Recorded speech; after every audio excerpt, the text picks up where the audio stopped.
Okay, non-heteronormative expression predicts lower conformity ratings among adult-aged Americans. Is there a relationship between non-heteronormative expression and conformity ratings among adult Americans?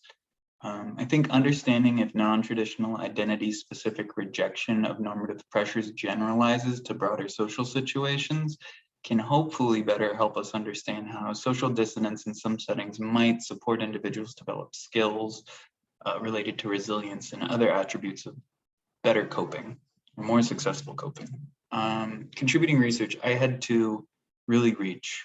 There wasn't anything explicitly about this, so I went into finding what types of people we found that could conform generally, and I ended up in personality traits, namely Big Five stuffs and meta traits within Big Five. So Kozlov et al. In 2017 were able to establish a positive correlation between the Big Five meta trait of stability, which was composed of low neuroticism and both high agreeableness and high conscientiousness. That is to say, people high in stability tended to conform at higher rates. They did not find a correlation between stability's counterpart, which is known as plasticity, and conformity, but an earlier study by D. Young out of the University of Toronto was able to establish a negative correlation between plasticity and conformity. So plasticity, importantly, is composed of high openness and high extroversion.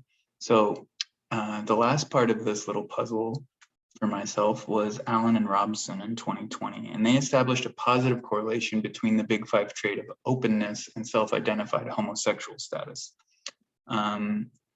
When I bring all of these things together, I think I find a footing for my hypothesis.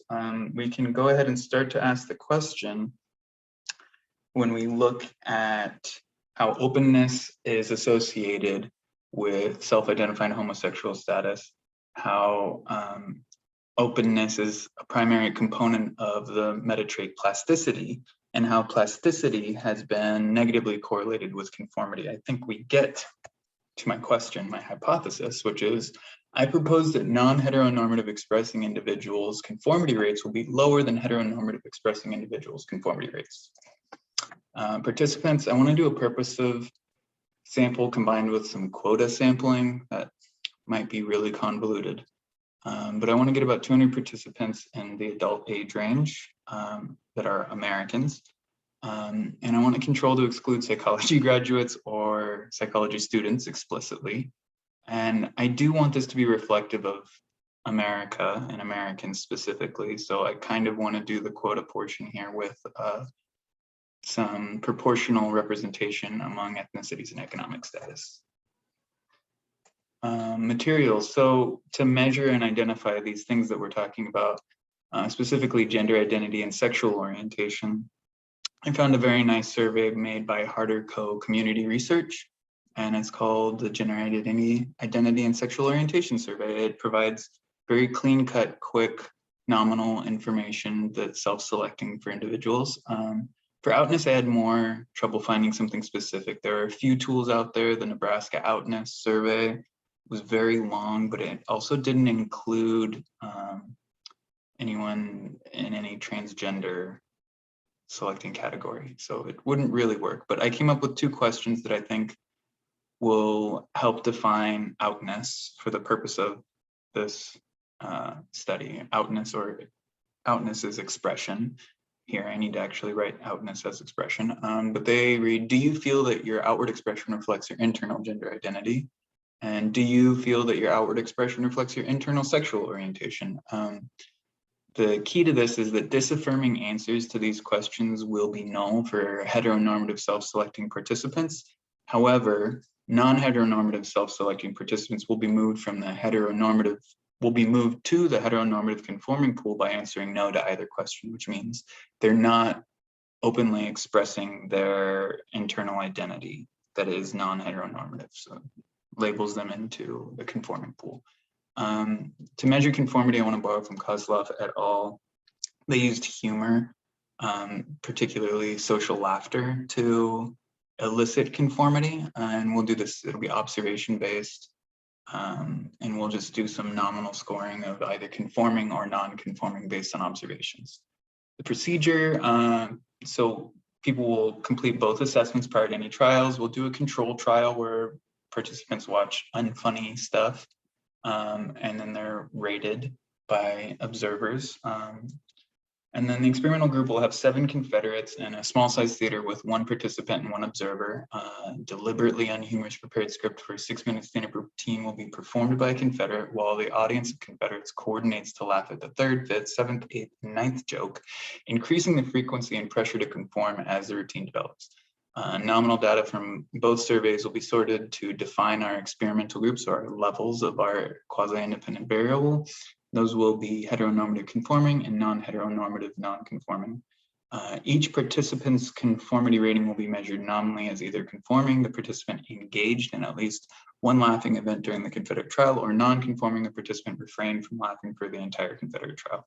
And then we'd have to do some inter-rater reliability scoring for the observations, and also for the content, the humorous material. We need to have high inter-rater reliability that it is not funny. Discussion. So there's a lot of stuff going on here. So if the sample data support my hypothesis, it would indicate that non-heteronormative identity expression has a negative correlation with conformity. And I already stated how that might be important in helping us understand how some skills might develop through some adversity related to coping.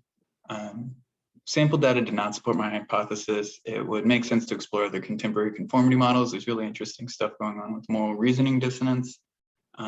Additionally, I need finer scales of measurement to better reflect what's going on in the experiment, and also to allow for better data analysis. Nominal data is not super interesting. There's also the limitations of humor, which we've talked about, and how it's subjective.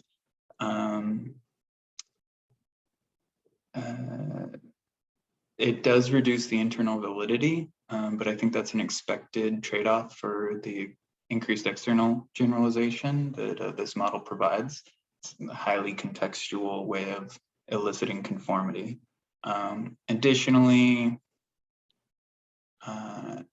conformity is very complex and interdependent measure that's related to the entirety of a person and their environment. This is a very simple study, even though it sounds convoluted. Yeah, the big flaw, I think, with this is that I'm making an assumption or a presumption about the non-conforming tendency across all non-heteronormative expressing modes or identities. Better work would study specific outgroups associated with non-heteronormative identities. So we get a more nuanced and developed understanding of how conformity is expressed or rejected among different groups of people. That's it.